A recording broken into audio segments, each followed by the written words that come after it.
How's it going? Devin Clarke here from Yara, North America, again at the Incubator farm in Modesto, California. So today I wanted to touch on a process that tends to get glossed over or is kind of out of sight, out of mind in a lot of our daily activities, and that is the process of photosynthesis. Now there's no doubt that this is the most crucial process for the plant to be able to not only produce a crop, but to thrive year in, year out.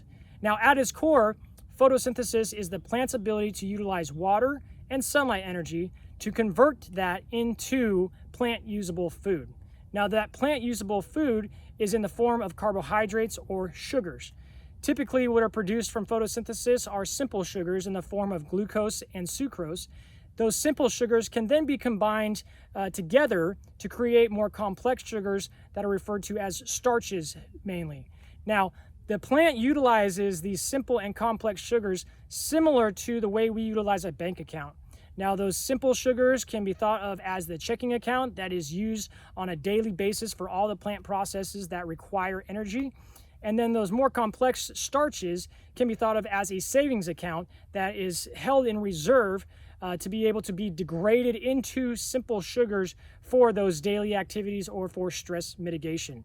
Now, when we're talking about nutrition as it relates to photosynthesis, we've already touched on calcium and potassium and how they help the plant mitigate heat and drought stress. Those are very important so that the plant can have those stomata open and be actively transpiring, because that is required for photosynthesis. But in addition to that, we also want to be focused on magnesium and phosphorus. So magnesium is the center ion in the chlorophyll molecule where this transition from sunlight and water turns into carbohydrates. So without having magnesium, we have no chlorophyll, we have a shutdown in the photosynthesis process. Additionally, phosphorus is important because phosphorus is not only the activation energy required, but it's also the energy that the plant relies on to be able to move these sugars throughout the plant where it needs it at that current time.